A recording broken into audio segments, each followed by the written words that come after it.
الحمد لله الذي يبدع الأفلاك والأراضين، والصلاة والسلام على من كان نبيا وآدم بين الماء والطين، وعلى آله وأصحابه أجمعين برحمتك يا أرحم الراحمين. أما بعد، أعوذ بالله من الشيطان الرجيم. بسم الله الرحمن الرحيم. إنا أعطيناك الكوثر فصل لربك وانحر إن شانئك هو الأبتر. صدق الله مولانا العظيم وصدق رسوله النبي الكريم، ونحن على ذلك من الشاهدين والشاكرين، والحمد لله رب العالمين. بارك الله لنا ولكم في القرآن العظيم ونفعنا وإياكم بالآيات والذكر الحكيم، إنه تعالى جواد كريم الملك البر الرحيم.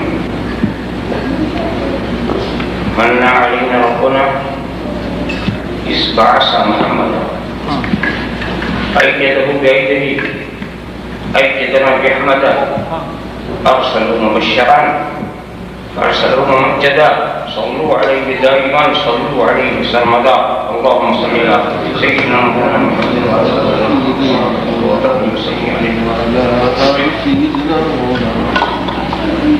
ادب کا دیش دیر آسمان در شناز در نفس دور کر دمی آیت جنید و بایزید نیجا و مصطفیٰ برسان خیش را کہ دینی ہما ہوست اگر بقون رسیدی تمام بول حدیث جو ہو مندو خود اپنے خدا جو ہو مندو خود اپنے خدا کا بھلا کوئی کرے اس کی ثنا کیا. ہو مندو خود اپنے خدا کا بھلا کوئی کرے اس کی ثنا کیا. انہیں میری حقیقت کا پتہ ہے، انہیں میری حقیقت کا پتہ ہے، مجھے ان کی حقیقت کا پتہ ہے. انہیں میری حقیقت کا پتہ ہے، مجھے ان کی حقیقت کا پتہ کیا. خدائے برتر و بالا ہمیں پتہ کیا ہے، خدائے برتر و بالا ہمیں پتہ کیا ہے. تیرے حبیب مکرم کا مرتبہ کیا ہے. خدائے برتر و بالا ہمیں پتہ کیا ہے. تیرے حبیب مکرم کا مرتبہ کیا ہے. جبین حضرت جبریل پر کفے پا، جبین حضرت جبریل پر کفے پا ہے ابتدا کا یہ عالم.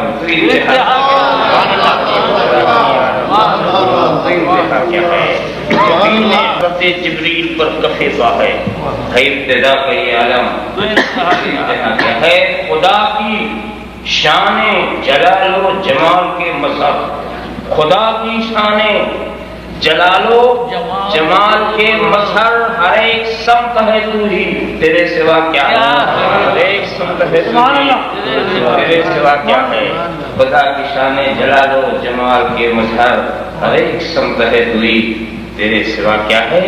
کوئی بلال سے پوچھے خبیب سے سمجھے، کوئی بلال سے پوچھے خبیب سے سمجھے. سزائے الفت سرکار کا مزہ کیا ہے. کوئی بلال سے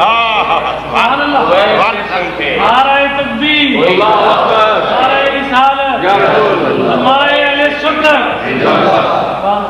کوئی بلال سے پوچھے خبیب سے سمجھے. سزائے الفت سرکار کا مسئلہ کیا ہے. سزائے الفت سرکار کا سمجھ لو عہد رسالت کے جانثاروں سے، سمجھ لو عہد رسالت کے جانثاروں سے. یہ صدق کیا ہے، صفا کیا ہے اور وفا کیا ہے. سمجھ لو عہد رسالت کے جانثاروں سے یہ صدق کیا ہے، صفا کیا ہے اور وفا کیا ہے. بشر کے بھیس میں لا کل بشر کی شان رہی. بشر کے بھیس میں لا کل بشر، لا کل بشر، بشر کے بھیس میں لا کل بشر کی شان رہی. یہ معجزہ جو نہیں ہے تو معجزہ کیا ہے. یہ معجزہ جو نہیں ہے، معجزہ کیا ہے. یہ معجزہ جو نہیں ہے تو معجزہ کیا ہے. بشر کے بھیس میں لا کل بشر کی شان رہی.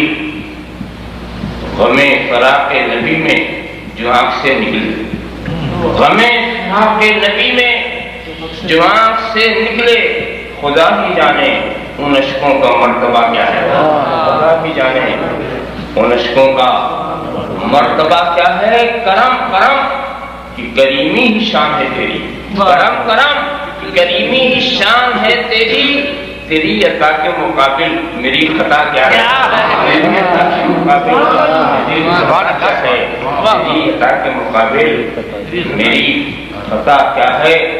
فقط تمہاری شفاعت کا آسرا ہے حضور، فقط تمہاری شفاعت کا آسرا ہے حضور، ہمارے پاس گناہوں کے ماں سوا کیا ہے، ہمارے پاس گناہوں کے ماں سوا کیا ہے، ہمارے پاس گناہوں کے ماں سوا کیا ہے۔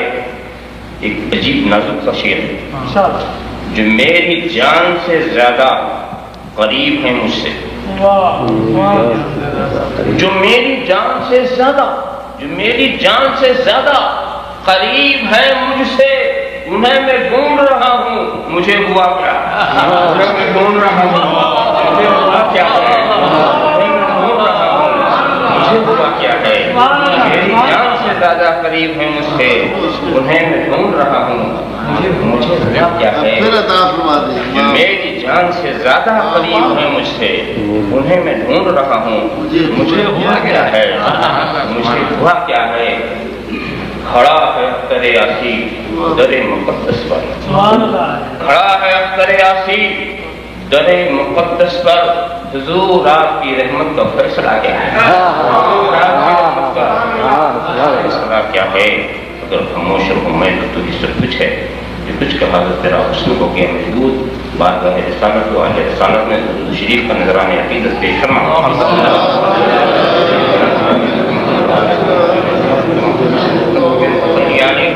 ایک بار اور حدیث صلاۃ پیش فرما ہے، صلی اللہ علیہ وسلم صلاۃ و سلام علیک یا رسول اللہ۔ ایک بار اور نذرانہ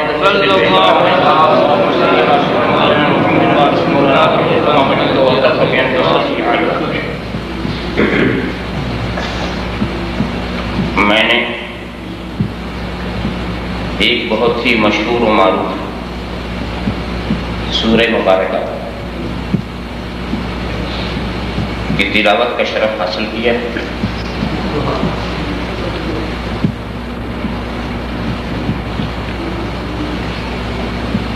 اس کی پہلے آیت کریمہ کو آج کے لیے سرنامہ بیان قرار دیا ہے۔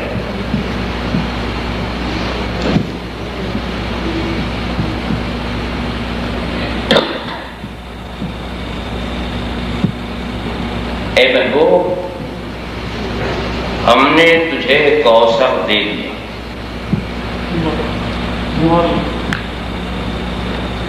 دے دیا کیا مطلب؟ بیچ دیا؟ یہ دے دیا کیا؟ جب کہیں آپ کو میں نے یہ دے دیا مطلب کیا ہوا؟ وقف کر دیا، بیچ دیا؟ نہیں، فقہی زبان میں آپ کریں کچھ کہیں گے تو ہبا کر، عوامی زبان میں نظر پیش کر دیا، ہدیہ کر دیا، یہ ہے دے دیا مطلب۔ تو آیت کریمہ کا حاصل کیا ہوا؟ اِنَّا وَهَبْنَاكَ الْكَوْثَرَ، اے محبوب ہم نے تجھے کوثر ہبا کر دیا۔ اب کوئی چیز میں آپ کو ہبا کر دوں اور آپ اس پر قابض بھی ہو جائیں تو آپ اس کے مالک ہوئے کیا؟ میں نے دے دیا، میں نے لے لیا، ہو گئے مالک آپ۔ تب آیت کریمہ کا حاصل مراد کیا نکلا؟ اِنَّا مَلَّكْنَاكَ الْكَوْثَرَ، اے محبوب ہم نے تجھے کوثر کا مالک بنایا۔ سبحان اللہ۔ اب جب میں یہ کہوں کہ میں نے فلاں کو مالک بنا دیا، میں نے اپنے رومال کا فلاں کو مالک بنا دیا، تو اس سے کم یہ تو آپ سمجھیں گے کہ جب وہ مالک ہو گئے تو جس کو اس رومال کی ضرورت ہے، جسے نہیں ہے اس کی بات میں نہیں کرتا، مگر جسے اس رومال کی ضرورت ہے اسے اس کے در پہ جانا ہوگا. سبحان اللہ. وہ محتاج ہوگا اس کا. سبحان اللہ. اس کو رابطہ قائم کرنا پڑے گا اس سے جس سے لے گا.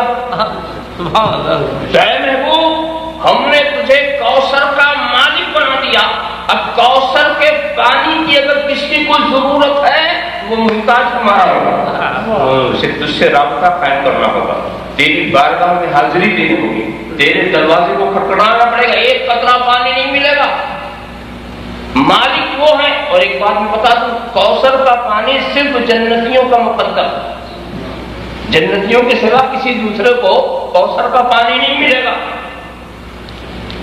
تو اب اگر کسی جنتی کو تم اس دنیا میں دیکھنا چاہتے ہو تو یہ دیکھو کہ ایمان کی سلامتی کے ساتھ وہ کون ہے جو اپنے کو محتاج کہہ رہا ہے مصطفیٰ کا. جو اپنے کو محتاج سمجھ رہا ہے مصطفیٰ کا یقیناً اسی کا مقدر ہے کوثر. دوستو تیزی کے ساتھ میں نے مکمل تفسیر کر دی.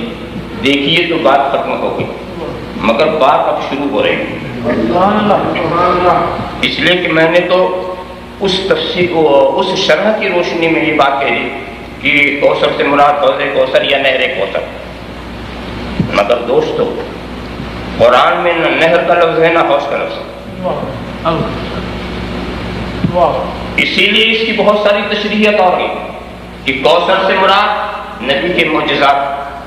کسی نے کہا کوثر سے مراد نبی کے کمالات ہیں. کسی نے کہا کوثر سے مراد نبی کی امت. کسی نے کہا کوثر سے مراد نبی کی اولاد. کسی نے کہا کوثر سے مراد نبی کے صفات. مگر میں مختصر سی بات کرنے کا عادی ہوں. اتنی وضاحت اتنا پھیلاؤ نہیں. میں تو یہ کہتا ہوں کہ کوثر سے مراد کوثر. کیونکہ کوثر سے مراد کوثر اس لیے کہ کوثر ایک عربی لفظ ہے مبالغے کا صیغہ. جب اس میں حوض اور نہر کا کوئی نام نہیں تعویلات کی منزل میں آپ کچھ بھی کہہ سکتے ہیں. مگر قرآن میں تو صرف لفظ ہے کوثر. اور کوثر کہتے ہیں مشہور لغت عربی لغت قاموس الکثیر من کل شیء. ہر چیز کی کثرت کا نام کوثر. ہر چیز کی کثرت کا نام کوثر. اے محبوب ہم نے تجھے کثرت دے دی. ہم نے تجھے کثرت کا مالک بنا دیا. مگر ہم سوچنے لگے کہ کس چیز کی کثرت دی. علم کا کوثر دیا کہ عمل کا کوثر دیا کہ حسن و جمال کا کوثر دیا کہ جاہ و جلال کا کوثر دیا فضل و کمال کا کوثر دیا. دینے والے تم نے کس چیز کا کوثر دیا؟ تو جواب یہ ملے گا نادان اگر میں نے صرف علم کا کوثر دیا ہوتا تو میں یہ کہہ سکتا تھا اِنَّا أَعْطَيْنَاكَ كَوْثَرَ الْعِلْمِ. اے محبوب ہم نے تجھے علم کا کوثر دیا. اگر صرف میں نے عمل کا کوثر دیا ہوتا تو میں یہ کہہ سکتا تھا اِنَّا أَعْطَيْنَاكَ كَوْثَرَ الْعَمَلِ. اگر میں نے صرف حسن و جمال کا کوثر دیا ہوتا تو میں یہ کہہ سکتا تھا اِنَّا أَعْطَيْنَاكَ كَوْثَرَ الْحُسْنِ وَالْجَمَالِ. اگر صرف میں نے فضل و کمال کا کوثر دیا ہوتا تو میں یہ کہہ سکتا تھا اِنَّا أَعْطَيْنَاكَ كَوْثَرَ الْفَضْلِ وَالْكَمَالِ. مگر میں نے تو ہر کمال کا کوثر دیا. میں نے تو ہر کمال کا کوثر دیا. جب خدا نے مطلق رکھا ہے تو بندے کو مقید کرنے کا کیا حق ہے؟ جب خدا نے مطلق رکھ دیا ہے تو بندے کو مقید کرنے کا کیا حق ہے؟ مگر دوستو میں اس کو اور بھی سمجھانے کی کوشش کروں گا کہ دیکھو صرف یہی نہیں ہے کہ خطابت کے زور میں کچھ آپ کو سمجھانا چاہتا ہوں. بھائی یہ قرآن کی ہی روح ہے جو میں آپ کے سامنے رکھنا چاہتا ہوں. دیکھو قرآن میں یہ کہا ہے کہ میں نے کوثر دے دیا. ابھی آپ یہ سنتے رہے نا میں نے اسے کوثر دے دیا. قرآن میں تو یہ نہیں. قرآن کریم میں یہ ہے ہی نہیں کہ میں نے تجھے کوثر دیا بلکہ قرآن کریم میں یہ ہے کہ اے محبوب ہم نے تجھے الکوثر دیا. یہ الکوثر کیا؟ یہ ال کیا چیز ہے؟ یہ الف لام کیا؟ تو میں وہ زبان نہیں اختیار کروں گا کہ بات سر سے گزر جائے جب میں اس طرح کی تشریحات پیش کرنے لگوں کہ بھئی الف لام کی دو قسمیں ہوتی ہیں. ایک اسمی ہے ایک حرفی ہے. اسمی جو ہے وہ الذی کے معنی میں ہے جیسے الذی ضرب المضروب الذی ضرب، اور جو حرفی ہے اس کے مدخول سے اگر ماہیت شے مراد ہو یا اس کے افراد مراد ہو تو ماہیت شے مراد ہے تو وہ الف لام جنسی ہے، اگر افراد مراد ہیں تو کل ہیں یا بعض ہیں، اگر کل ہیں تو وہ الف لام استغراقی ہے، اگر بعض ہیں تو وہ موجود فی الخارج ہے یا معبود فی ذہن ہے، اگر ذہن میں ہے تو وجود ذہنی الف لام عہد ذہنی ہے، اگر خارج کی معاملہ ہے تو الف لام عہد خارجی۔ اب اس طرح کی بات میں کرتا چلا تو آپ سمجھیں گے یہ کوئی منتر پڑھنا شروع کر کے تقریر کرتے کرتے۔ وہ کسی ذمہ دار کا قصہ آپ نے سنا ہوگا کہ رعایا پہنچی اس سے کچھ مشورہ لینے کے لیے، رعایا پہنچی مشورہ لینے کے لیے، سب دیہاتی تو چاہے جاہل، جب پہنچے تو پوچھتے کیا ہے، امسال آراضی مزروعہ میں تقاطر ابر بارہ ہوا کہ نہیں؟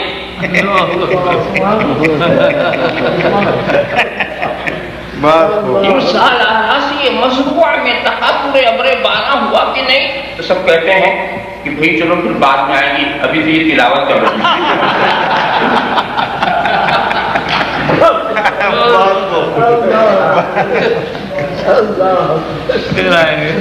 تو میں ایسی بات کہوں جو آپ کی سمجھ میں آ جائے۔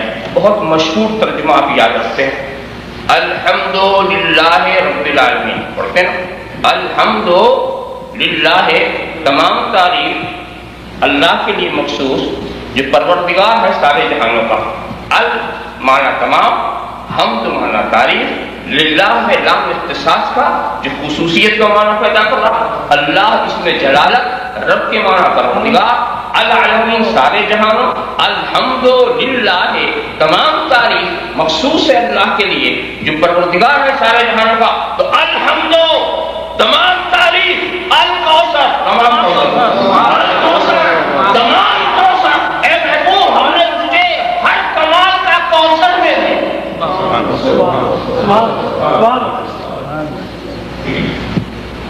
یہاں پر ایک بات اور سوچنی پڑے گی، یہ تو قرآن کا دعویٰ، مگر آج کل لوگ ہر چیز کو منطقی انداز سے سمجھنا چاہتے ہیں۔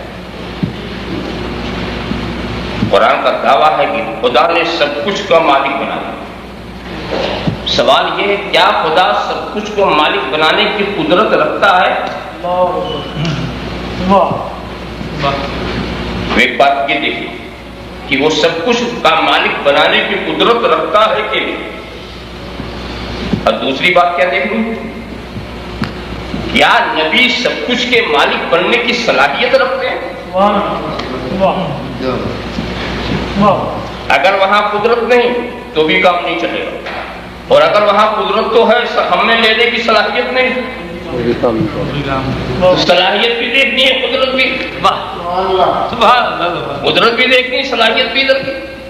وہ قصہ آپ نے سنا ہوگا کہ ایک مرتبہ سکندر کو جوش آ گیا، مانگ لو، تو ایک سامنے کہا اے سکندر مجھے ایک چونی چاہیے، بہت ہنسا بیوقوف، میری حیثیت تو نے نہیں دیکھی مجھ سے چونی مانگتا، ارے کسی راہ چلتے سے مانگ لیا ہوگا، تو سوچا کہ آج معلوم ہوتا دریائے سخاوت جوش میں کاٹ پھر آدھی سلطنت دے دے۔ کہا بیوقوف، یہ بھی دوسرا سوال بیوقوفی، پہلا جو سوال کیا تھا وہ میری حیثیت سے کم، جو دوسرا سوال ہے تیری صلاحیت سے زیادہ۔ مانگنے والا مانگتے وقت یہ بھی تو دیکھے کہ اس کی صلاحیت کیا، تو صلاحیت بھی دیکھنی، اور دوسری چیز ہے کہ صرف قدرت سے کام نہیں چلتا، اس میں سخاوت ہے کہ نہیں، اس لیے کہ بخیل جو ہے دینے پہ قدرت تو رکھتے ہیں، دیتے نہیں،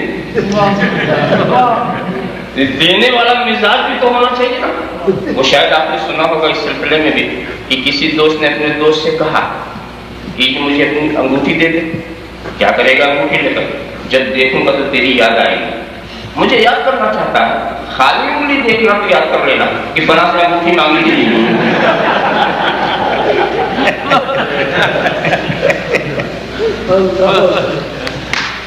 قدرت تو ہے، قدرت تو ہے مگر سخاوت نہیں۔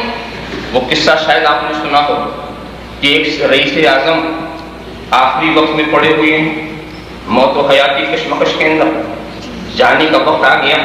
محلے کے لوگ آ گئے, ان کے آگے پیچھے کوئی نہیں تھا, کوئی وارث نہیں تھا. محلے کے لوگ آ گئے, ارے کہا کہ تیرے پاس آگے پیچھے کوئی نہیں ہے, خدا کی راہ میں دے دے, جو کچھ دولت ہے تیرا کوئی وارث بھی نہیں, خدا کی راہ میں دے دے, دین کی راہ میں خرچ کر دے, بیواؤں کو دے دے, یتیموں کو دے دے, مدرسوں کو دے دے, مسجدوں کو دے دے, خدا کی راہ میں دے دے. تو کہتا کیا, خدا کی راہ میں جان تو دے ہی رہا ہوں, تم مال بھی نہیں آ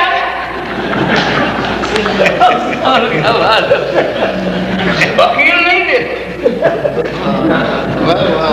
تو قدرت بھی دیکھنی ہے, سخاوت بھی دیکھنی ہے. دوستو زیادہ وقت میں نہیں دوں گا خدا کی قدرت کو دکھانے سخاوت. میں کہتا ہوں خدا کی سخاوت آپ دیکھنا چاہتے ہیں, سخاوت کا لفظ ہی ناقص ہے. خدا کی شان کے لیے سخاوت کا لفظ مناسب نہیں.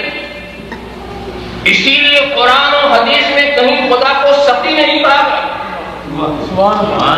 سخی کے لفظ کی تطہیر کرو, سخی کے لفظ سے جو خرابیاں ہیں اس کو نکالو, پھر کہیں یہ خدا کی شان کے لائق یہ لفظ بن سکے گا. تو خدا کو سخی نہیں کہا گیا, سخی کا لفظ اس میں کمی ہے. کیوں؟ ہم سخی کس کو کہتے ہیں؟ سخی کس کو کہتے ہیں؟ اسے کہتے ہیں جو خود کھائے دوسروں کو کھلائے, وہ سخی ہے. اور جو خود کھائے دوسرے کو نہ کھلائے وہ بخیل ہے. اس کو کنجوس ہمارے علاقے میں کہتے ہیں. اور جو نہ خود کھائے نہ کسی کو کھلائے اس کو ہمارے یہاں مکھی جوس کہتے ہیں. نہ خود کھاتا ہے نہ کسی کو کھلاتا ہے. تو سخی وہ ہے جو خود کھائے اور کھلائے. تو خدا کو تم سخی کیسے کہو گے جو ساری کائنات کو کھلا پلا رہا ہے, خود کھانے پینے سے پاک ہے, خود کھانے پینے سے پاک ہے, تو وہ سخی نہیں ہے, وہ جواد ہے, کریم ہے. جواد کی شان یہ ہوتی ہے کہ سب کو کھلاتا ہے مگر خود کھانے پینے کی ضرورت نہیں. تو خدا جواد ہے اور میرا محبوب اس جواد کی جوادیت کا مظہر کامل ہے. اپنے پیٹ پر پتھر باندھے ہوئے دنیا کو کھلا رہا ہے.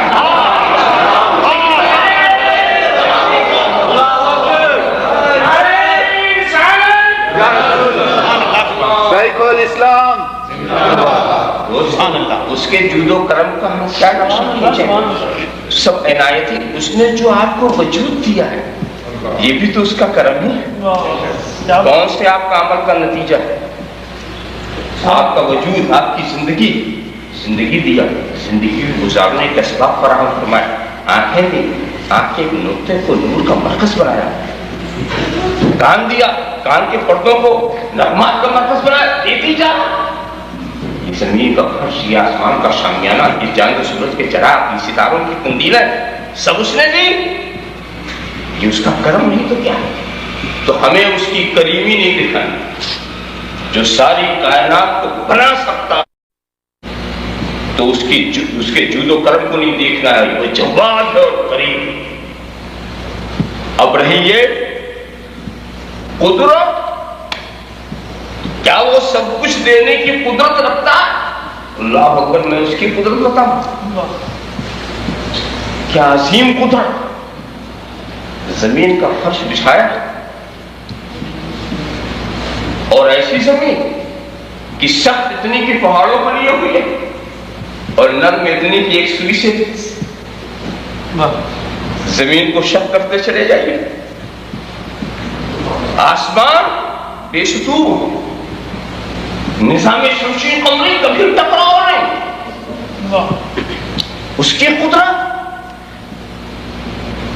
کائنات کی طرف نظر مت کیجیے, صرف اپنے کو دیکھیے. اس لیے کہ مجھے کچھ مختصر ہو کرنا, صرف اپنے کو دیکھو, مگر اپنے کو دیکھنے سے پہلے دیکھو کہ میرا خدا وہ جس نے آپ کے شعلوں میں حرارت پیدا کی اور ایک قانون بنا دیا کہ آگ میں جو جائے گا وہ خاکستر ہو جائے گا.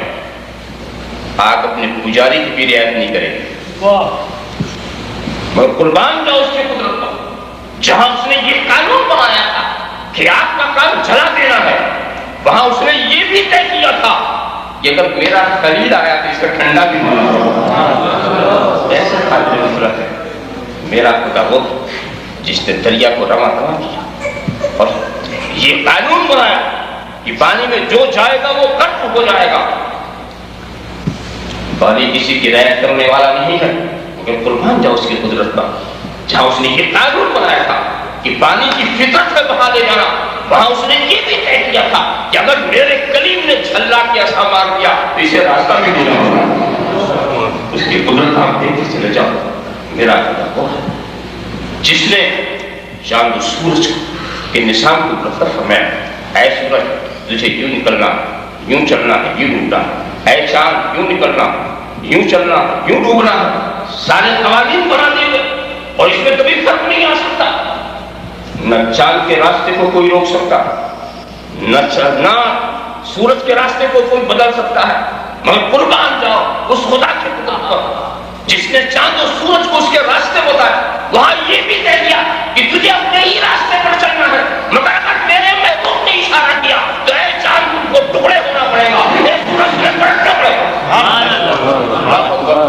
کیا قدرت والا ہے جس نے درختوں کے لیے بھی ایک قانون بنایا، درخت جہاں ہوتا ہے وہیں رہتا ہے، نہ کہیں نہیں جا سکتا، مگر قدرت نے قانون بنایا کہ اگر محبوب نے اشارہ کیا تو درخت کو پھر جگہ چھوڑ کے بارگاہ محبوب میں حاضر ہونا پڑے گا۔ ذرا سا غور کرو، پتھروں کے اندر گویائی نہیں، سمجھنے کی طاقت نہیں، یہ فطرت کا اصول ہے، مگر قدرت کو دیکھو، اس نے یہ قدرت دی، اس قدرت سے یہ قانون بھی بنا دیا کہ پتھروں تمہیں کبھی نہیں بولنا ہے، مگر محبوب نے حکم فرمایا تو ابو جہل کے ہاتھ میں بولنا ہوگا، ابو جہل کے ہاتھ میں بھی بولنا ہوگا۔ پتھروں نے بھی بول کر کے دکھا دیا کہ ایک ایمان والے کا مزاج کیا کرتا ہے۔ دیکھو ابو جہل کی مٹھی میں، کافر کی مٹھی میں، کفر کے پنجے میں، کافر کے شکنجے میں، مگر کلمہ کافر کا نہیں پڑھا، رسول عالمین کو پڑھا۔ ایک مومن کی شان ہوتی ہے کسی بھی ماحول میں ہو مگر تم اپنے حبیب کا رہا ہے، کسی بھی ماحول میں ہو، چاہے وہ کفر کے پنجے میں ہو، چاہے وہ کافر کے شکنجے میں ہو۔ اور پھر اس کا صلہ بھی اسے ملا کہ جب آواز سنے تو ابو جہل نے پھینک دیا، جب تک کلمہ نہیں پڑھا تھا قید میں، کلمہ پڑھتے ہی آزاد، نبی کا خون آیا، نبی کا تکبیر دیکھا آپ نے۔ آپ اس کی قدرت کیا دیکھیں گے، پوری کائنات کی قدرت کی قدرت۔ میں صرف آپ کو صرف دکھا دینا چاہتا ہوں تیزی کے ساتھ، آپ خود اپنے کو دیکھیں، یہ انسان جو ہے یہ قدرت کا بہت بڑا شاہکار ہے، یہ عالم کبیر اس کا خلاصہ ہے، اس کو عالم صغیر کہا گیا، یہ مختصر کا عالم، یہی انسان پھیل گیا تو کائنات ہوئی، اور کائنات کو سمیٹ لیا تو انسان۔ اور صوفیہ کی طرف پر اگر بات کرو تو اسی بیعت کے اندر لوح بھی ہے، قلم بھی، عرش بھی، ملکوتی صفات بھی، تابوتی اطوار بھی، ساری کائنات سنتی ہوئی، مگر وہ بہت دقیق بات ہو جائے گی۔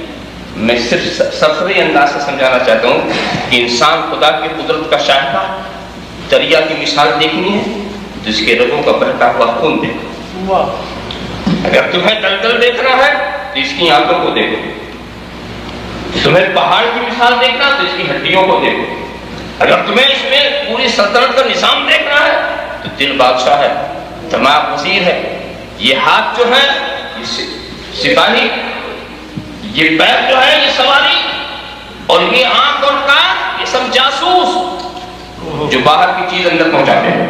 کان اور آنکھ کا کام یہ کہ باہر کیا ہو رہا ہے اندر پہنچاؤ، اور سروں پر جو بال یہ جنگل۔ اب آگے بات نہیں پڑھاؤں گا، یہ دیکھتے کام کیجیے گا کسی کے جنگل میں جنگلی جانور بھی ہے کہ نہیں۔ یہ سب تو سفری بات تھی، مگر میں جو دقیق بات بہت ہی باریک بات کہنا چاہتا ہوں وہ یہ کہ کس قدر واقعی انسان خدا کی قدرت کا شاہکار ہے۔ جتنی مخلوقات پیدا ہونے پر نظر آتا ان کی فطرت سب کا ایک جیسا مزاج ہے، مگر انسان ایسے تو خریب ہر جانور ایک جنس کوئی اٹھا لیجیے، پوری دنیا میں اس جانور کی بولی ایک، کیا مطلب ہمارے انڈیا کا کوا اگر کائیں کائیں بولتا ہے تو مکے کا کوا سورہ اخلاص نہیں پڑھتا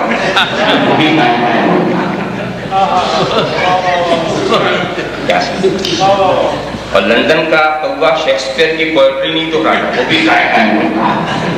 پوری دنیا ایک کیا دکھا انسان کو دیکھو، ایک آواز، ہر ملک کیا نا، بلکہ ہمارے ہی ملک کے اندر 15 آواز، کوئی تیلگو بول رہا ہے، کوئی ملیالم، کوئی کنڑی، کوئی مراٹھی، کوئی گجراتی، کوئی بنگالی، کوئی راجستھانی، کوئی اردو، کوئی انگلش۔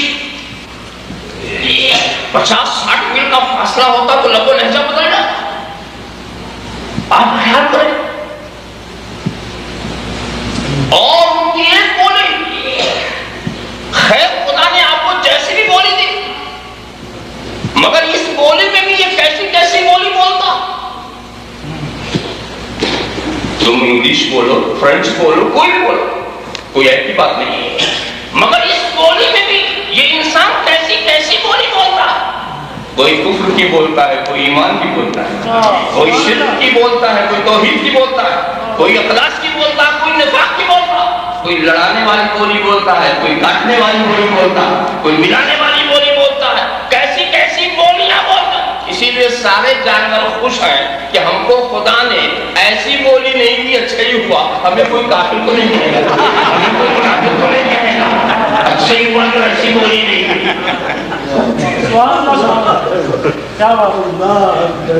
اور آپ دیکھیں جناب، بولی ہی کے لحاظ نہیں، کھانے کے لحاظ سے، میں چونکہ ہندوستان کا رہنے والا ہوں تو وہاں کے حالات سے میں کچھ واقف ہوں۔ نمک کی کنکری پر بھی یہ انسان متحد نہیں۔ خدا نے جس مخلوق کو جو غذا دی، دوسری کو اس کی نظر کرو، جس کے مقدر میں بوٹی، وہ گھاس نہیں دیکھتا، جانوروں کو آپ دیکھا، جس کے مقدر میں بوٹی، ہڈی بوٹی، وہ گھاس کو نہیں دیکھتا، اور جس کے مقدر میں گھاس، وہ بوٹی کو نہیں دیکھتا۔ مگر یہ حضرت انسان نہ گھاس کو روکے نہ بوٹی کو روکے،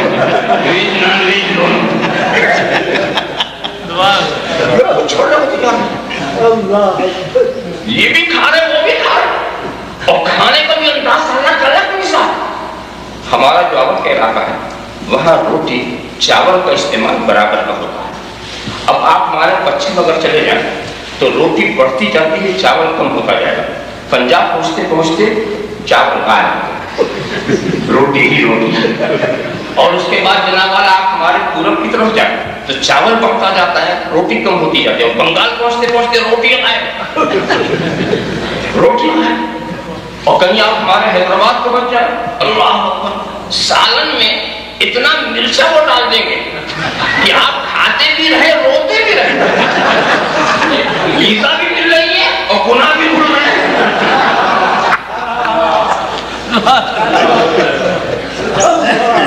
اور اگر آپ مدراس کی طرف چلے جائیں تو جب سالن رکھا جائے گا تو آپ سوچ میں پڑ جائیں گے میں گوشت کھا رہا ہوں یا اچار کھا رہا ہوں۔ انسان کا حال یہ ہے، خیر خدا نے جو بھی تجھے دیا رزق تو اسے کھا سکتا ہے، مگر انسان بھی جب کھانے پر آتا ہے تو بڑے غصب سے کھاتا ہے، حرام کمائی کرتا ہے کھاتا ہے، رشوت لیتا ہے کھاتا ہے، سود لیتا ہے کھاتا ہے، دوسروں کا حق مارتا ہے، اپنا دسترخوان سجاتا ہے، تبھی یہ جانور خوش ہیں کہ کیسی غذا نہیں ملی پہنچے، کوئی ان کو حرام خور تو نہیں کہے گا۔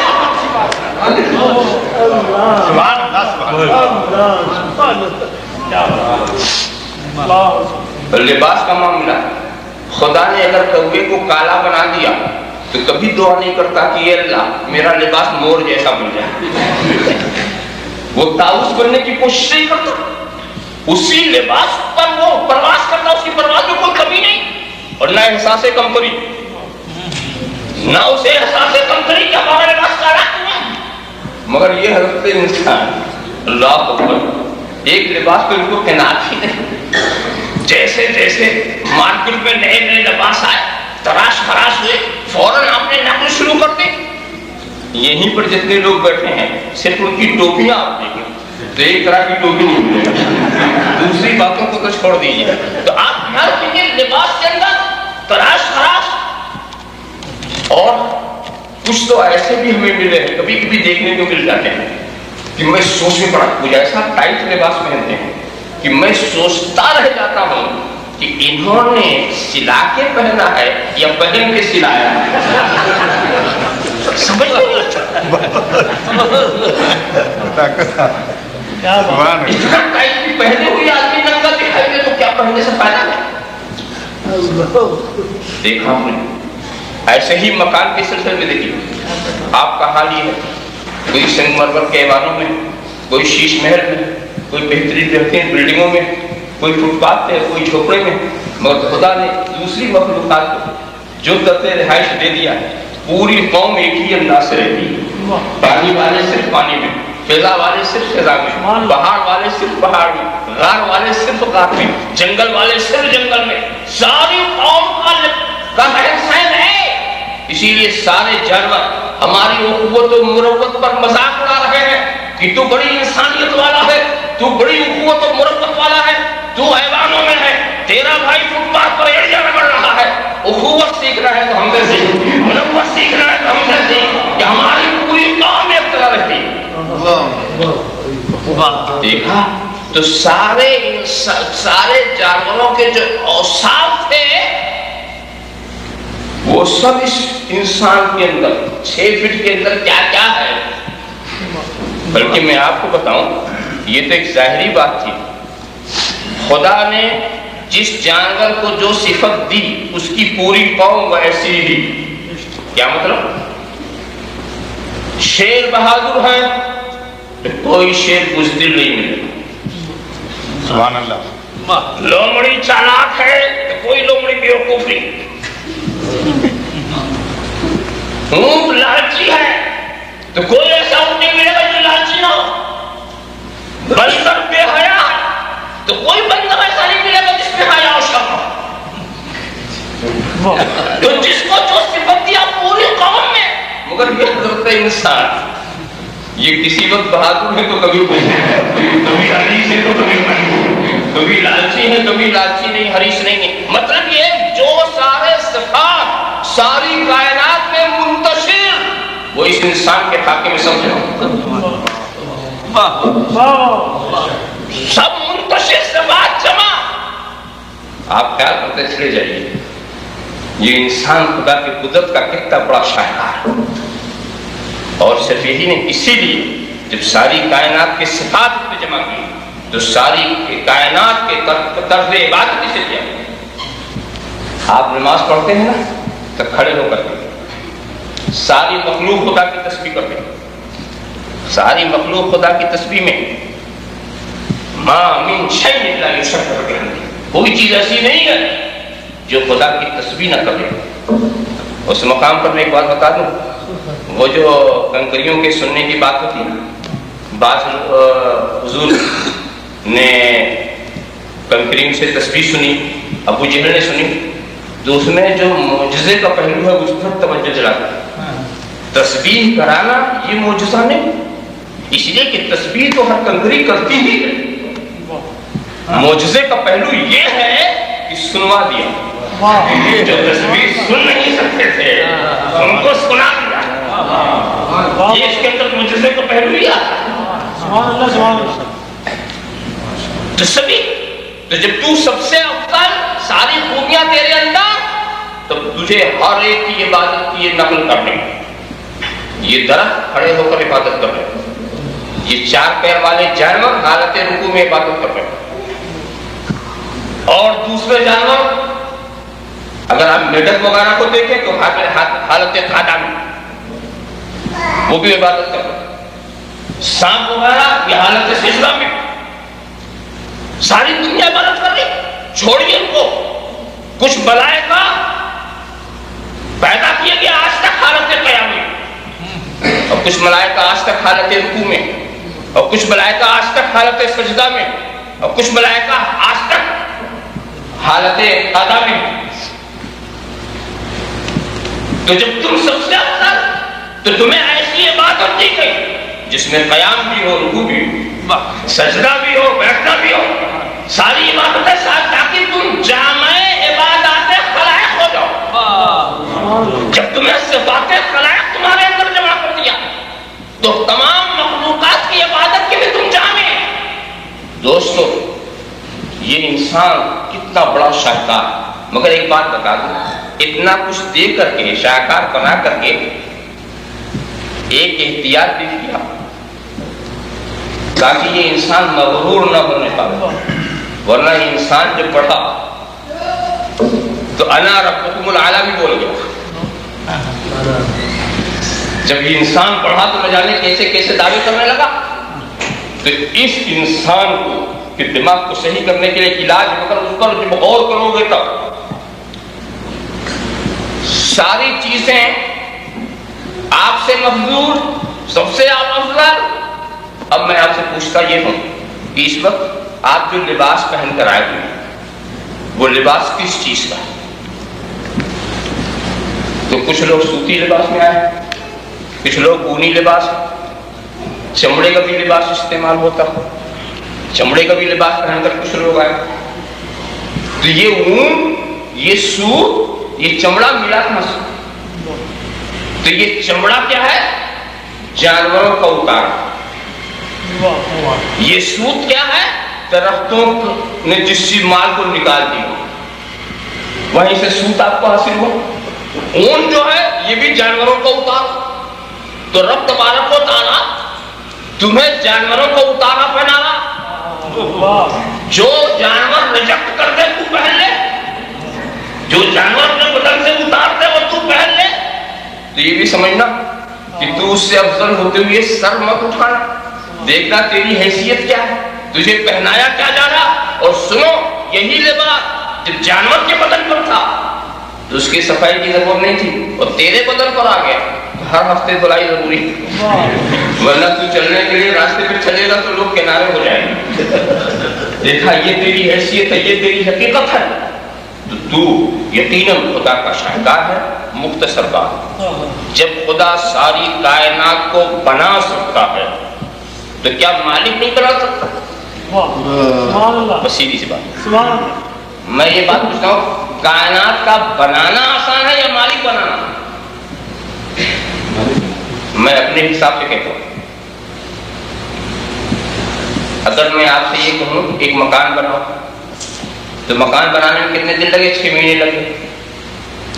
مکان میرا تیار، مکان جب تیار کرانے لگا میں تو کئی مہینے لگے؟ 6 مہینے۔ اب میں کسی اور کو مالک بناؤں تو اس میں کتنے مہینے لگیں گے؟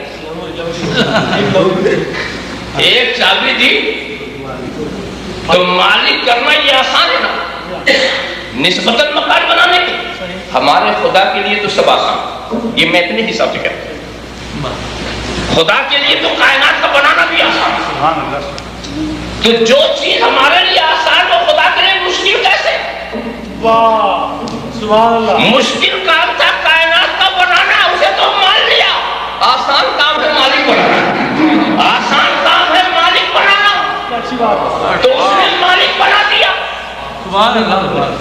مگر آپ کو یہ نہ کہیں کہ جب اس نے مالک بنا دیا، جو کچھ بنایا سب کا مالک بنا دیا، تو اس کے پاس کیا رہ گیا؟ جس کو وسوسہ کہتے ہیں، ارے خدا نے تو سب رسول کو مالک بنا دیا، تو خدا کے پاس کیا رہا؟ حالانکہ رسول نے خود ہی فرمایا انما انا قاسم واللہ یؤتی، میں بانٹنے والا ہوں، خدا دینے والا ہے۔ اگر آپ پوچھیں رسول کیا بانٹنے والے ہیں، میں پوچھوں گا خدا کیا دینے والا ہے؟ اللہ۔ آپ کہیں گے خدا سب کچھ دیتا ہے، رسول سب کچھ بانٹتے ہیں۔ سبحان اللہ، سبحان اللہ۔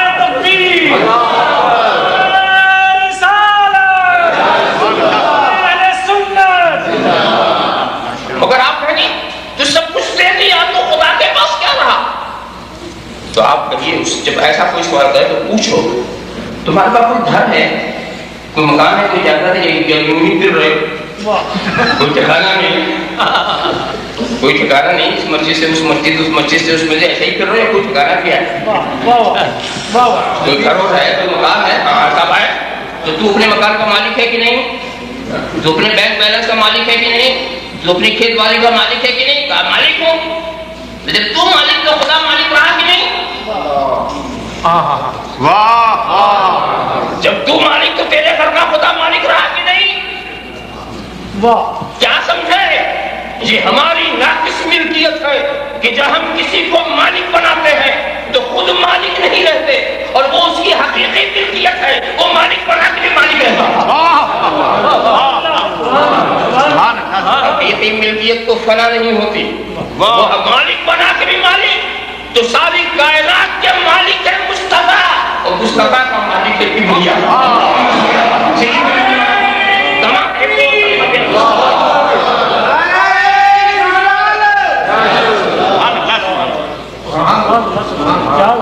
اب آپ کہیں کہ پھر کیوں مالک بنا دیا؟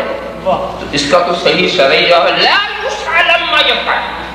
خدا نے ایسا کیوں کیا یہ آپ کو پوچھنے کا حق؟ بندہ پوچھے خدا سے کہ تو نے ایسا کیوں کیا؟ پوچھنا ہے کہ تو خدا سے یہ پوچھ لے کہ تجھے کیوں پیدا کیا، تو وہ تیرے کام کی بات ہوگی۔ لا یسأل عما یفعل۔ مگر میں تقریب فہم کے لیے صرف حکمت، اور وہ حکمت ہماری اپنی سمجھی ہوئی، اس سے بہتر بھی کوئی حکمت سوچ سکتا ہے کہ خدا نے کیوں بنا۔ اس کو ایک تمثیل سے میں سمجھاتا ہوں تو لوگ آسانی سے سمجھ لیتے ہیں۔ جیسے جی میلاد النبی کا ایک جلسہ کیا لوگوں نے، جو بانی جلسہ ہے انہوں نے یہ سوچا کہ بعد میں ہم کچھ تبرک کی تقسیم کریں، اور قیمتی انہوں نے بہترین لذیذ لڈو بنوا لیے کہ بعد میں ہم تقسیم کریں گے۔ ایک بات کیا رکھیے گا، میں یہ مثال دے رہا ہوں، ایسا نہ ہو کہ آپ لوگ بیٹھ جائیں غلط فہمی کا شکار نہ ہو، یہ مثال۔ اب اس کے بعد ہوا کیا کہ جب جلسہ ختم ہو گیا تو جو بانی اجلاس ہے وہ تو بیٹھے ہو گئے اپنی جگہ پر، اور پھر بلایا کہ قاری صاحب زحمت کیجیے، یہ تشت لیجیے، آپ ادھر چلے جائیے، حافظ صاحب ذرا آپ ادھر چلے جائیے، مولانا صاحب ذرا زحمت کیجیے، آپ ادھر چلے جائیے۔ مختلف حصوں میں لڈو کا تشت لے کر یہ پہنچ گئے۔ اب اس کے بعد ایک صاحب تھے، ہم تو ڈائریکٹ لیں گے، ہم تو لڈو ڈائریکٹ لیں گے، پہنچ آ گئے، ہم کو دینا ہے تو تو دینے والا ہے، دے ہمیں ڈائریکٹ۔ تو وہ کہے گا بے وقوف، مجھے اگر ڈائریکٹ دینا ہوتا تو میں بانٹنے والوں کو کیوں بھیجتا؟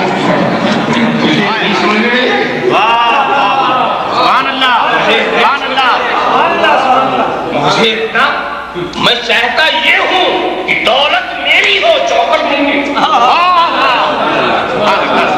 دولت میری ہو، ہاتھ رکھا ہو، میں بانٹنے والوں کو دوں۔ اب ایک بات بتا دو، اب تمہیں اگر لڈو لینا ہے تو ہاتھ کدھر اٹھاؤ؟ دیکھیے ہر جگہ میں جو شک کی بات ہوتی ہے اس کو صاف کرتا چلتا ہے۔ لڈو تو جدھر بانٹنے والے ادھر ملے گا کہ نہیں؟ ہاتھ ادھر ہی بڑھے گا۔ یہاں آپ نہیں دیکھتے کہ دینے والا کھاؤ، یہاں یہ دیکھتے بانٹنے والا کھاؤ۔ دولت کسی کے اوپر کہاں نہیں ہے، اہل سنت والجماعت دیکھتے ہیں دولت کہیں کی اوپر کہاں ہے۔ کوئی اجمیر جا رہا، کوئی بغداد جا رہا، کوئی محبوب الہی کے آستان میں، دولت کہاں کی ہے، بٹ کہاں ہے؟ ہاتھ مارے، ہمیں چاہیے، ہمیں چاہیے۔ دیکھا آپ نے؟ مگر آپ سوچیں گے یہ کہ وہ تو بیچارے جو دینے والے تھے تو بیٹھے ہی رہ گئے، شور کرو گے، میرا ادھر لگ گیا، میرا اجمیر میں، میرا بغداد میں، داتا میں، سبحان اللہ، میرا داتا کے آستانے پر، اور یہ دینے والے کو کیا ملا؟ آپ یہ سوچیں گے، بانٹ رہے تھے حافظ صاحب، بانٹ رہے ہیں قاری صاحب، مجمع ادھر چلا گیا، ان کو کیا ملا؟ جلد ان کو کیا ملا؟ ان کو یہ ملا کہ لڈو تو آپ نے وہاں سے لیا، مگر جب کھانا شروع کیا تو اب بانی اجلاس کی تعریف کرے سبحان اللہ کیا اچھا لگتا ہے، سبحان اللہ کیا اچھا لگتا ہے۔ اب گھر تک بانٹنے والا نہیں آتا، دینے والا یاد آ رہا، دینے والا یاد آ رہا ہے، چرچا ہو رہا ہے تو دینے والے کا ہو رہا ہے، پرچار ہو رہا ہے تو دینے والے کا ہو رہا ہے۔ کیا اچھا دیا، کیا اچھا دیا، کیا سمجھے؟ ہاتھ اٹھتا ہے بانٹنے والے کی طرف، دل جھکتا ہے دینے والے کی طرف، دل جھکتا ہے دینے والے کی طرف۔ یہی ہم کہتے ہیں کہ دیکھو خدا دینے والا ہے اور رسول بانٹنے والے ہیں۔ ہاتھ ادھر اٹھاؤ، سر ادھر جھکاؤ۔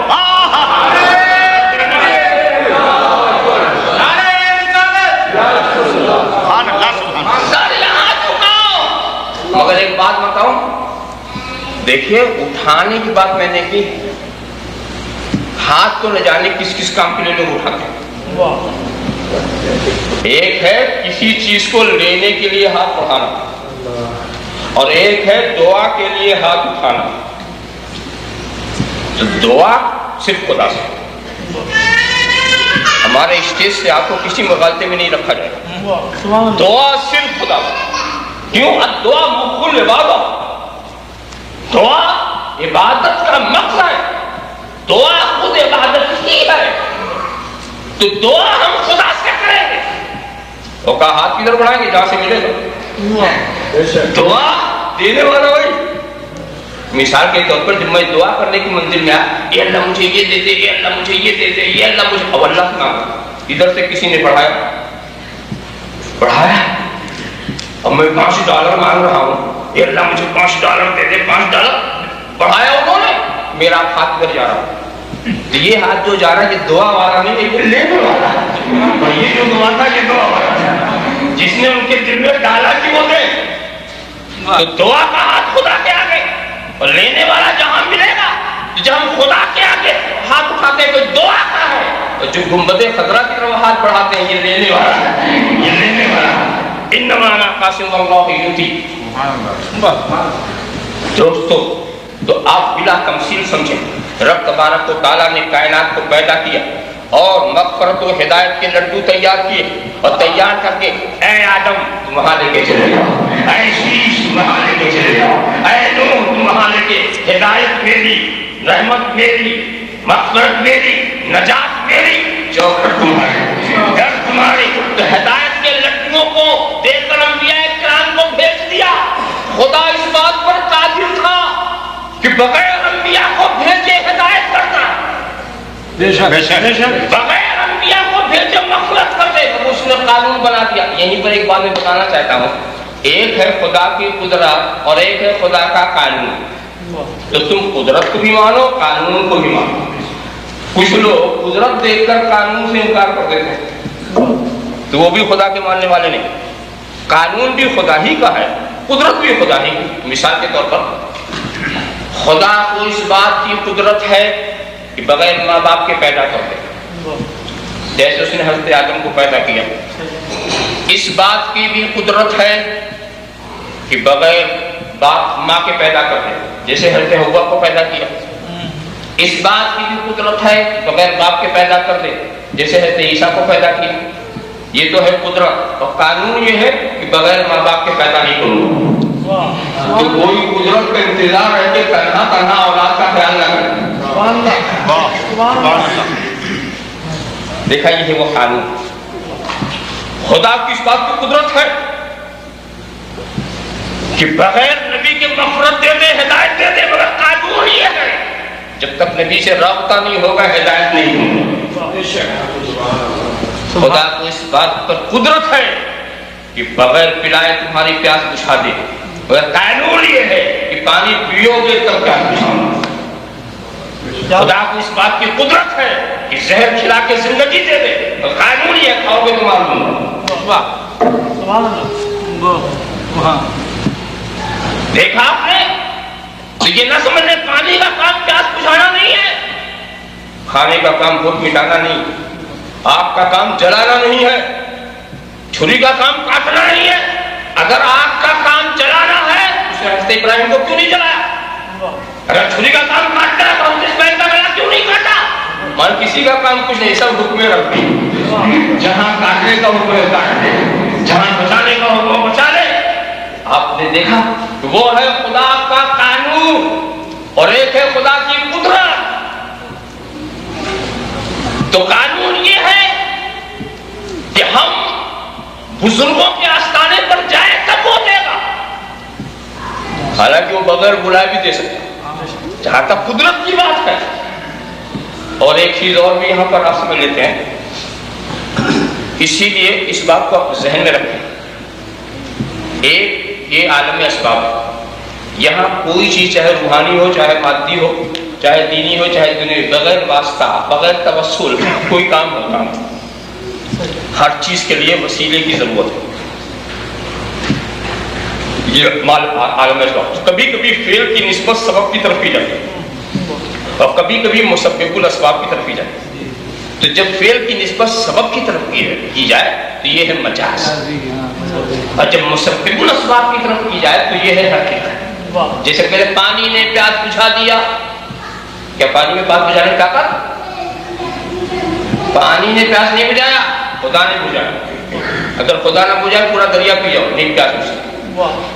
خدا اچھا نہ کرے تو پورے جالینوس کا پورا نسخہ بھی، بلکہ جالینوس کو بھی کرم کر کھا جاؤ، کوئی بھی نہیں ہوگا۔ خدا اگر تمہیں اچھا کرنا نہ چاہے تو کوئی دوا کام نہیں کرے گی، مگر کہتے دوا نے اچھا کر دیا، زہر نے مار دیا، آگ نے جلا دیا۔ تو یہ ساری نسبتیں مجاز ہیں، مگر اس مجازی نسبت کو استعمال کرنے سے کوئی مشرک نہیں بنتا۔ ہمارا مومن ہونا ہی دلیل ہے کہ ہم اس نسبت کو حقیقی نہیں سمجھتے۔ مومن ہونا ہی، اگر کوئی ملحد یہ کہے امبتر ربیع البقلہ، موسم بہار نے سبزیاں اگائی، اگر ایک ملحد منکر خدا یہ کہے تو یہ کلمہ کفر ہے، مگر ایک مومن اگر یہی کہے تو کفر نہیں۔ سبحان اللہ۔ امبتر ربیع البقلہ اس لیے کہ مومن کی نیت کیا ہے کہ وہ کہتا ہے موسم بہار نے سبزیاں اگائی، مطلب یہ خدا نے اگائی، موسم بہار میں گئی۔ جب کہتے پانی نے پیاس بجھا دیا، مطلب یہ خدا نے بجھایا، پانی کے ذریعے۔ کھانے نے بھوک مٹا دیا، خدا نے مٹایا، کھانے کے ذریعے۔ دوا نے اچھا کر دیا، مطلب یہ خدا نے اچھا کیا، دوا کے ذریعے۔ تو دوستو اگر یہی کہے کہ غوث نے ہمیں بچا لیا، مطلب یہ خدا نے بچایا غوث کے ذریعے۔ حسین نے اسلام کو بچا لیا، خدا نے بچایا حسین کے ذریعے۔ سبحان اللہ۔ تو مومن کی بولی کا ترجمہ اس کے عقیدے کی روشنی میں کرو، اس کے عقیدے کی روشنی میں کرو کہ اس کی مراد کیا ہے۔ تو مجاز کی طرف نسبت ہوتی ہے۔ آپ بولتے ارے یہ بولتے نہیں تھا سر یہ راستہ کہاں چاہتا ہے، آپ نے کہا یہ راستہ یہ تو دیوار کو چاہتا ہے، دیوار کو چاہتا ہے۔ سچی بات یہ کہ راستہ کہیں نہیں جاتا، وہیں رہتا ہے۔ اگر راستے میں کی دیوار کی طرح ہے تو اس کو چلنے والے یہ راستہ نہیں جاتا، بلکہ جو اس پہ چلتا ہے وہ جاتا ہے۔ تو راستے کی طرف نسبت ہو مجاز، تو یہی میں بتانا چاہتا ہوں کہ اسباب کی طرف نسبت ہو تو مجاز، اور مسبب الاسباب کی طرف نسبت ہو تو وہ حقیقت۔ تو صرف خدا کی قدرت پر دیکھو، اس کا قانون بھی دیکھو۔ اب تھوڑی دیر کے لیے میں دوسری طرف ادھر بات کو بڑھانا نہیں چاہتا۔ آپ نے خدا کی قدرت دیکھ لی، جب وہ سب کچھ بنا سکتا ہے، وہ سب کچھ کا مالک بنا سکتا ہے۔ اب دیکھنا ہے نبی کی صلاحیت۔ حالانکہ نبی کی صلاحیت مجھ جیسا کوئی صلاحیت کیا گرہن کر سکے گا؟ نبی نے تو خود سیدنا صدیق اکبر جیسے محرم اسرار نبوی اور منبع علوم مصطفی کی زبان کو بند کر دیا۔ یا ابا بکر لم یارنی حقیقتا غیر ربی، سبحان اللہ۔ اے ابو بکر میری حقیقت کو میرے رب کے سوا کسی نے نہیں پہچانا۔ جب میں اس حدیث کو پڑھتا ہوں تو کہتا ہوں کہ رب کے سوا کی لسٹ بناؤ۔ رب کے سوا سارے انبیاء رب کے سوا، سارے ملائکہ رب کے سوا، سارے صحابہ رب کے سوا۔ سبحان اللہ۔ اب تشریحی ترجمہ کو غور کرو کہ رب کے سوا کسی نے نہیں پہچانا، نہ حضرت آدم نے پہچانا، نہ حضرت کلیم نے پہچانا، نہ حضرت مسیح نے پہچانا، نہ حضرت خلیل نے پہچانا، نہ حضرت جبرائیل نے پہچانا، نہ حضرت میکائیل نے بتایا لم یعرف لی حقیقت، میری حقیقت کو میرے رب کے سوا کسی نے نہیں پہچانا۔ آپ دیکھیں ایسی حقیقت کسی نے بھی نہیں پہچانا، اور واقعی جو یہ کہہ دے کہ ہم نے رسول کو نہیں پہچانا اس نے کچھ پہچانا، اور جو کہ میں نے پہچان لیا اس نے کچھ بھی نہیں پہچانا۔ یہاں پر ایک بڑے نازک موڑ پر ایک بات میرے ذہن میں آئی اور اس کو بھی میں عرض کرتا ہوں، ہے بہت نازک بات۔ رب کے سوا کی جب میں لسٹ بناتا ہوں تو خود اللہ کے رسول کی ذات بھی اس میں آتی ہے۔ رب کے سوا کسی نے بھی نہیں پہچانا، یعنی رسول کا مقام کیا ہے اس کو بشریت مصطفیٰ نہ پہچان سکی۔ حقیقت محمدیہ کیا ہے اس کو بشریت مصطفیٰ نہ پہچان سکی۔ اسی حقیقت محمدیہ کو دکھانے کے لیے معراج کا واقعہ ہوا۔ سبحان اللہ۔ اسی حقیقت محمدیہ کو دکھانے کے لیے اے محبوب آؤ اور معراج میں لقد رأى من آیات ربہ الکبریٰ، رب کی آیت کبریٰ کو دیکھ جاؤ اور وہ تم ہی ہو۔ سبحان اللہ سبحان اللہ۔ یعنی یہاں آ کے تم ببرے کو دیکھ جاؤ، یہاں آ کے تم ببرے کو پہچان جاؤ کہ تم کیا ہو۔ نگاہ قدرت کو تم کیا ہو، بارگاہ عظمت میں تم کیا ہو۔ آؤ اس آیت کبریٰ کو یہاں دیکھو، اسی آیت کبریٰ کا نام ہے حقیقت محمدیہ۔ حضرت جبریل نے کوئی نادانی نہیں کی تھی، حضرت جبریل نے کوئی نادانی نہیں کی تھی جو یہ کہہ کے عذر کر لیا اگر یکسر کوئی برتر پرم فروغ تجلی بسوزت پرم، اگر ایک بال کے برابر بھی منہ پر گیا تو تجلی کے فروغ سے میرے پر جل جائیں گے، تجلی کے فروغ سے میرے پر جل جائیں گے۔ ویسے اس کا ترجمہ لوگ یہ کر لیتے ہیں کہ محبوب اگر میں آگے چلا تو خدا کی تجلی کے فروغ سے میرے پر جل جائے، کوئی حرج نہیں۔ مگر اس عذر کو پیش کرنے سے پہلے جبریل کو سوچنا چاہیے تھا کہ میرے تو پر جل رہا ہے، یعنی سدرا والا جل رہا، مکے والا کہاں بچے گا؟ سدرا والا تو جل رہا ہے، مکے والا کہاں بچے گا؟ تو ہمدردی کا تقاضا یہ تھا نا کہ روک لیتے، ارے محبوب آپ ہم سے کہنے کو کہہ رہے آپ ہی نہ جائیے، کہتے آپ مجھ سے کہہ رہے آپ ہی رک جائیے، جب میرا پر چل رہا ہے تو آپ کا کیا حال ہوگا؟ میں نوری مخلوق، آپ عناصر ارواح سے بنائیں گے، آپ کیسے بچیں گے؟ اور یہ لباس یہ تو مکے کا بنا ہوا، اس کے تو تار تار سے جائیں گے، مگر نہیں، حضرت جبریل خود رک گئے، جانے والوں کو جانے دیا، جانے والے کو جانے دیا۔ کیا مطلب؟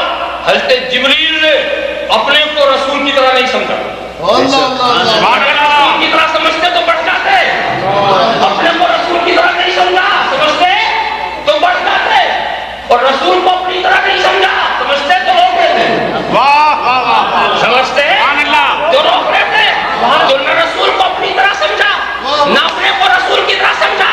تو ایسے میں کوئی پوچھتا ہوں کہ اے عقل و دانش والو، اے دین و دیانت والو، سید الملائکہ اپنی طرح نہ سمجھ سکے، ذوالقوت المتین اپنی طرح نہ سمجھ سکے، صاحب وحی الہی اپنی طرح نہ سمجھ سکے، مخلوق نورانی مخلوق اپنی طرح نہ سمجھ سکے، ایسے کو کوئی اپنی طرح سمجھے تو یہ دماغ کی خرابی نہیں تو ہونے کا ہے۔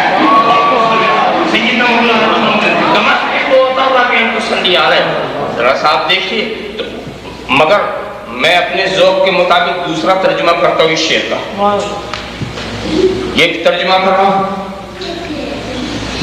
یہ حضرت جبریل کے لیے ایک موقع تھا، اب وہ کہہ سکتے تھے کیا موقع؟ خدا نے ہماری یہی آخری منزل بنائی، اس کے اوپر جانے کی اجازت نہیں، بات ختم، کسی عذر کی ضرورت نہیں تھی، سیدھی سی بات، بھئی ہماری ڈیوٹی ہے، اب آج یہ کہ مگر یہ نہیں کہا عذر پیش کیا، عذر اس لیے پیش کیا کہ خدا نے دروازہ بند کیا تھا، مصطفیٰ کھول رہے، مصطفیٰ خالق نے چلے گا، میں کہہ رہا ہوں تمہیں. وہ عذر تب وہ سمجھ گئے کہ اب اپنی کمزوری کا عذر ہی چلے گا، منزل والی بات نہیں چلے گی. تو اگر یکسر منہ برتر پڑا فروغ تجلی بسوست پڑا، اے محبوب جب آپ عالم بشریت سے گزر رہے تھے لباس بشری آپ پر تھا، میں آپ کے ساتھ ساتھ تھا. جب آپ عالم ملکوت سے گزر رہے تھے لباس ملکی آپ پر تھا، میں آپ کے ساتھ ساتھ تھا. مگر اب آپ کی حقیقت بے حجاب ہونے والی ہے. اب میں ساتھ چلا تو تجلی کے فروغ سے میرے پڑھنے آپ کی تجلی کے فروغ سے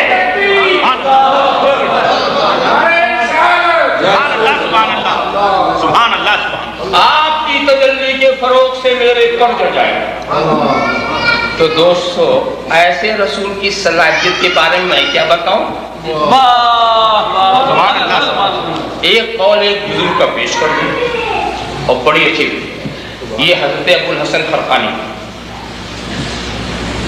عالم اور صوفی کے قول کا فرق بتاؤں.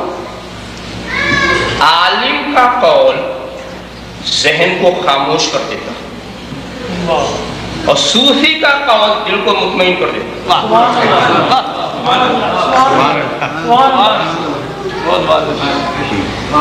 کتنا واضح بات ہے. اب دیکھیں پہلے ایک بات نہ سن لیں.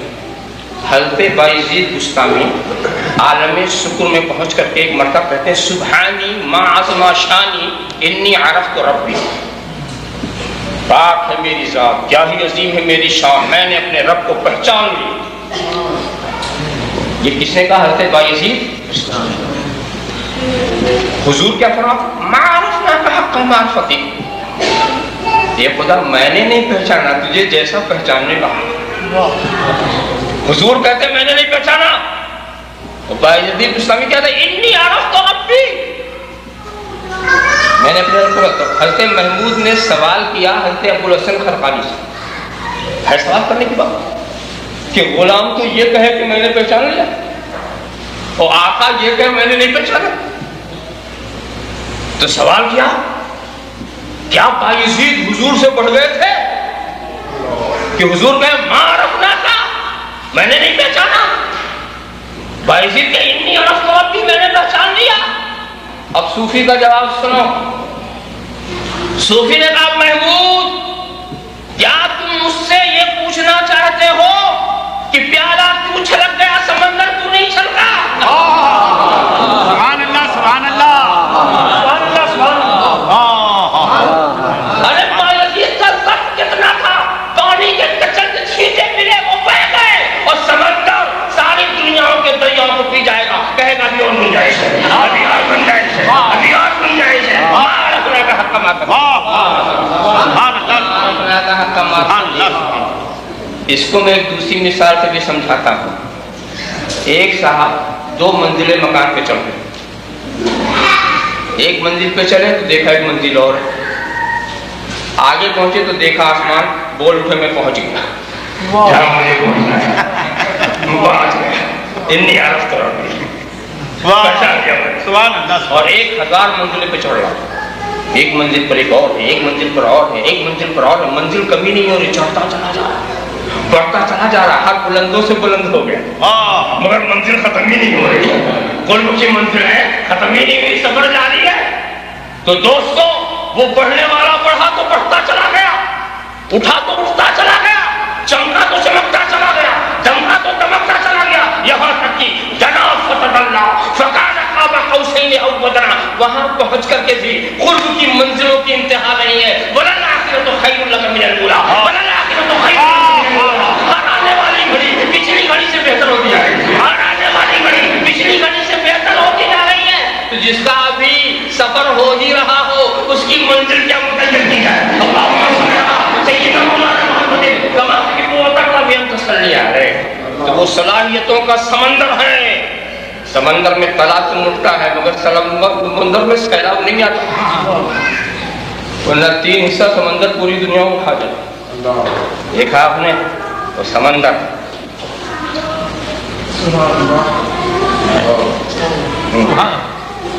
وقت کا لحاظ کرنا پڑ رہا ہے.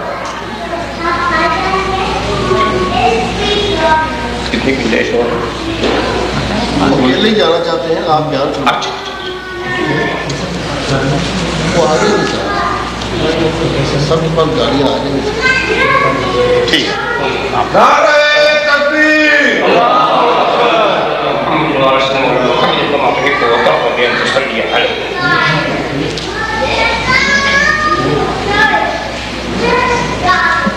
اب جب سمندر کی بات آ گئی تو ایک بڑا سیدھا سا سوال میں پوچھنا چاہوں گا آپ سے. ایک بات یہ بتائیے، سمندر سے اگر آپ کچھ لینا چاہیں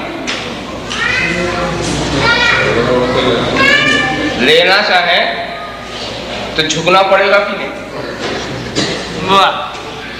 بغیر جھکے تو پانی نہیں نکلے گا. مگر نہیں ایسا ہوتا. ایک صاحب کہ نہیں، میں کھڑے کھڑے بھی سمندر سے لے سکتا ہوں. کیسے؟ کہ ڈول میں رسی باندھوں گا اور ڈول کو سمندر میں ڈالوں گا، خود اکڑا رہا اور پھر کھینچ لوں گا، پانی مل جائے گا. ہم نے کہا اب دو طریقے ہو گئے سمندر سے لینے کے لیے، یا تو جھکو یا اس رسی کو پکڑو جو وہاں تک جاتی ہے.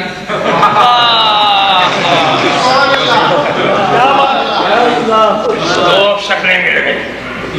مگر نہیں دوستو، سمندر کے اندر رحمت للعالمین کی شان ہوتی ہے. سمندر اس کو بھی دیتا ہے جو جھکتا ہے، سمندر اس کو بھی دیتا ہے جو رسی پکڑتا ہے، مگر سمندر بھاگنے والوں کو بھی دیتا ہے. مگر دینے کا انداز نہ اپنے بخارات اٹھائے گا، ابر بن کر چھا جائے گا، تمہارے گھر پہ برس جائے گا. تم تو بھاگے تھے مگر وہ برسا، حیوانوں پہ بھی برسا، جھوپڑی پہ برسا، پہاڑوں پہ برسا، دریا. اب جیسی تمہاری صلاحیت ہوگی اس تک تم پانی سے فائدہ لے سکو گے.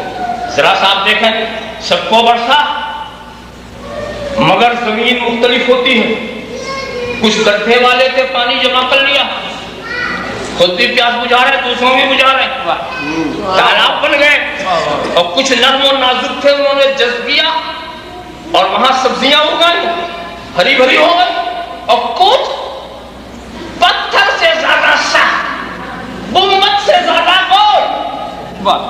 بارش تو وہاں بھی دھوم سے ہوئی مگر فائدہ ان کو نہیں ملا. پانی نیچے پہنچ گیا، پانی نیچے پہنچ گیا. تو رحمت کی بارش تو ہر جگہ، مگر لینے والے کیسے؟ پتھر کی طرح سخت، گنبد کی طرح گول. اسے کیا ملا؟ یہ نہ سمجھو کہ اسے کچھ نہیں ملا، اسے بھی ملا. کیا ملا گنبد کو؟ اس پر جو گرد و غبار تھے وہ جھڑ گئے، جو خس و خاشاک تھے اڑ گئے. ایمان کی ٹھنڈک تو نہیں ملی، شکل تو بدل گئی. تو رحمت کا یہی صدقہ ہی مل گیا.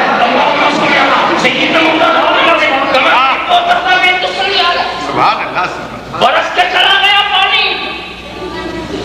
یہی حال سورج کا بھی ہے، وہ نہیں دیکھتا غریب کون ہے امیر کون ہے، ہر جگہ.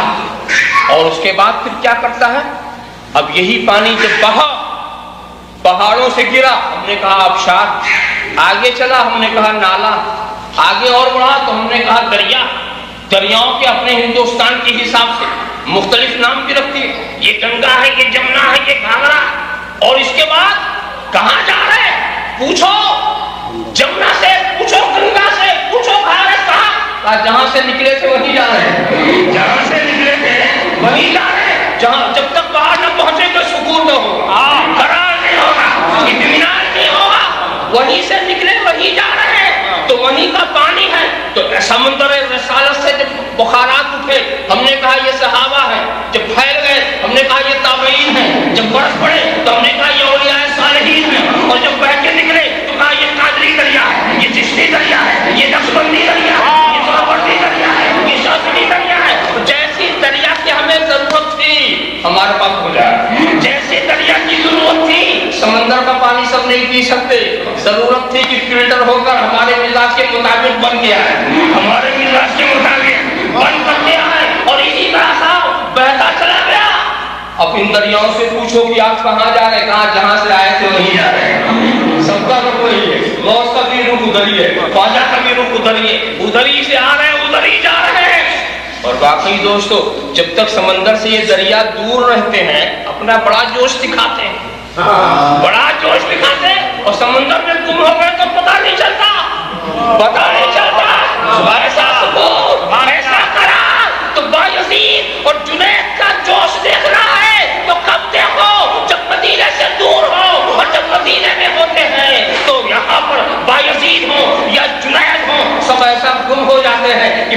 نہیں چلتا کہ یہ دریا کدھر چلا گیا. ادب کا ہے زیر آسمان اگر سنا سکتا نفس گم کر گامی آیا جنید و بایزید. مگر ایک بات بتا دوں, سمندر میں نہیں جھکے تھے تو آ کے دیکھ, اگر یہ دریا ہے دریا, یہ بغیر جھکا نہیں دیتا. ولی اور نبی کا فرق سمجھ, نبی نہ جھکنے والے بھی دیتا اور ولی بغیر جھکا نہیں. دریا سے بخارات کیوں اٹھے گے؟ ندیوں سے بادل نہیں بڑھے گا. یہاں جھکو گے تبھی پاؤ گے. یہ سمندر نہیں ہے, جھکو. مگر میں جھکو جو بات کر رہا ہوں اس سے کچھ غلط نہ سمجھ لینا. میں عقیدت کے جھکاؤ کی بات کر رہا ہوں, محبت کا جھکاؤ, اطاعت کا جھکاؤ, پیروی کا جھکاؤ. عبادت کا جھکاؤ تو صرف خدا کے لیے. سبحان اللہ. عبادت کا جھکاؤ تو صرف خدا کے لیے. میں جس جھکاؤ کی بات کرتا ہوں وہی جھکاؤ بچاتا ہے. تم نے نہیں سنا جو جھکے تھے وہی بچے تھے. حضرت آدم کے آگے جو جھکے تھے وہی بچے تھے, اور جو اکڑا تھا وہ اکڑ گیا تھا. جو اکڑا تھا وہ اکڑ گیا تھا. تو جھکاؤ نے بچا لیا کہ نہیں بچا لیا؟ لوگوں نے کہا تھا بڑی زوردار آندھی آئی. آندھی آئی کیا ہوا؟ موٹے موٹے درخت جڑ سے اکھڑ گئے. ہم نے کہا موٹے موٹے جب اکھڑ گئے تو چھوٹے چھوٹے پودے نہ بچے ہوں؟ کہا نہیں, پودے سب بچ گئے, موٹے موٹے سب اکھڑ گئے, سب اکھڑ گئے. کہا معاملہ یہ ہے کہ موٹے موٹے درختوں نے اپنے تنے پر غرور کیا, اپنی طاقت پر گھمنڈ کیا, بھروسہ تھا, اکڑ گئے, اکھڑ گئے. اور یہ چھوٹے چھوٹے آندھی آئی ادھر جھک گئے, آندھی اوپر سے چلی گئی, ادھر سے آئی ادھر جھک گئے, آندھی ادھر سے چلی گئی. وہ جھکتے رہے, بچتے رہے, یہ اکڑتے رہے, اکھڑتے رہے.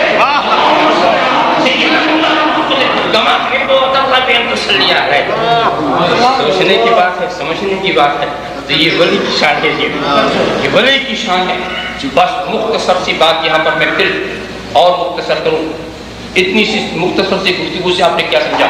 خدا سب کچھ دینے کی قدرت رکھتا ہے اور نبی سب کچھ لینے کی صلاحیت رکھتا ہے. تو خالق کل نے آپ کو مالک کل بنا دیا. دونوں جہاں ہیں آپ کے قبضہ و اختیار. اور یہ صرف ہماری بات نہیں ہے, صحابہ کا بھی یہی عقیدہ تھا, صحابہ کے بھی یہی خیالات تھے, صحابہ کا بھی یہی عقیدہ تھا کہ یہ مالک. ایک بات بتا, یہاں پر میں اگر کسی صاحب سے کہوں کہ میں آپ سے خورشید صاحب کا چشمہ مانگ رہا ہوں,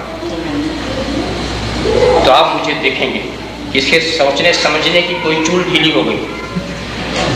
چشمہ خورشید صاحب کا مانگتا مجھ سے, ارے مجھ سے مانگنا ہے میری ٹوپی مانگو, مجھ سے مانگنا ہے میری گھڑی مانگو, چیز دوسرے کی مانگو مجھ سے. کیا سمجھے؟ دنیا کی عقلوں کا فیصلہ ہے کہ چیز مالک سے مانگی جاتی ہے. تو دوستوں میں ایک مانگنے والے کی بات سنو. جب رسول نے کہا تھا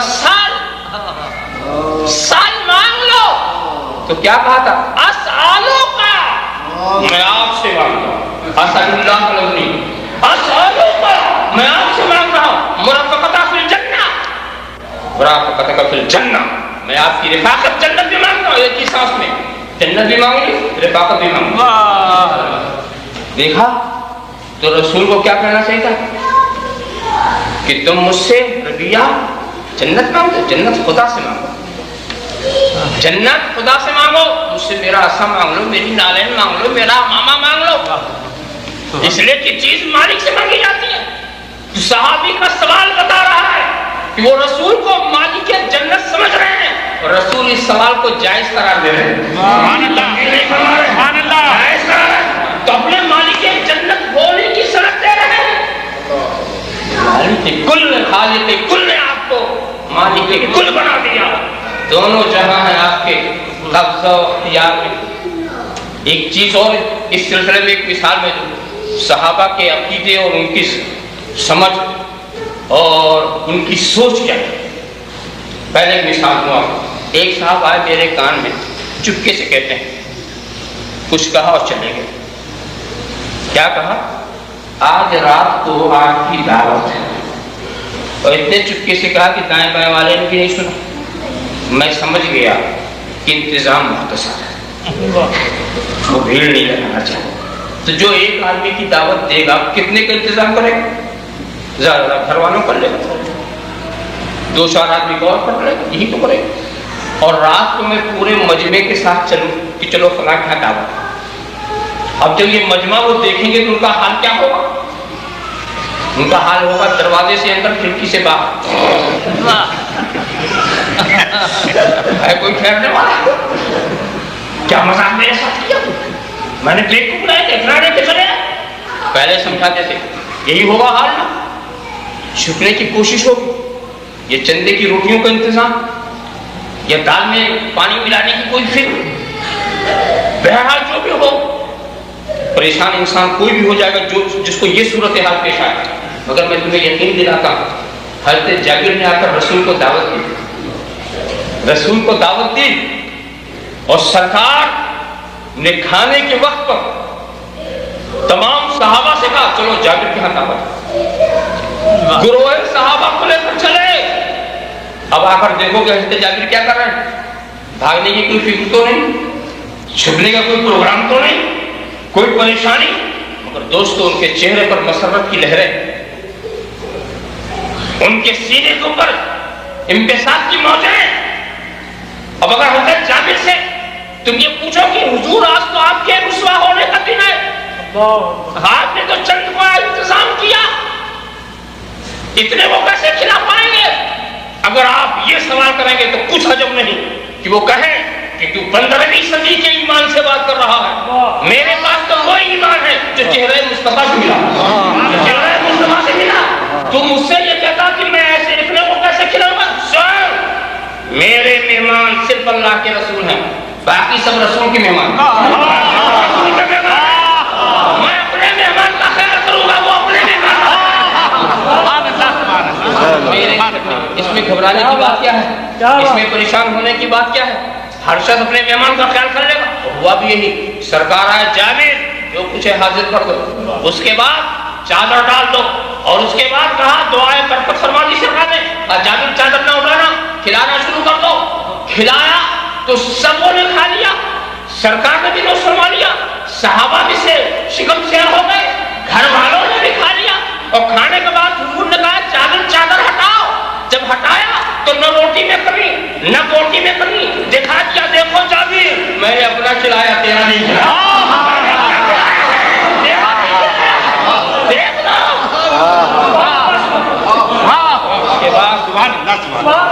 اس کے بعد ہڈیوں کو بھی منگایا، دعا خیر فرمائی تو بکری بھی تیار ہو گئی، بکری بھی واپس، جو بکری ذبح کی تھی وہ بھی واپس۔ حضرت جابر کو کیا کیا نعمتیں ملی، کھانا سب کا بچا کم رہ گیا، صحابہ کی ضیافت کا بھی ثواب ملا، رسول کی ضیافت کا ثواب ملا، گھر والوں کو کھلانے کا ثواب ملا، بکری بھی واپس مل گئی۔ کرم سب پر ہے، کوئی ہو کہیں ہو، تم ایسے رحمت للعالمین ہو، شریک ایسے عشرت سب ہے، لیکن مصیبت کاٹنے والے تمہیں ہو۔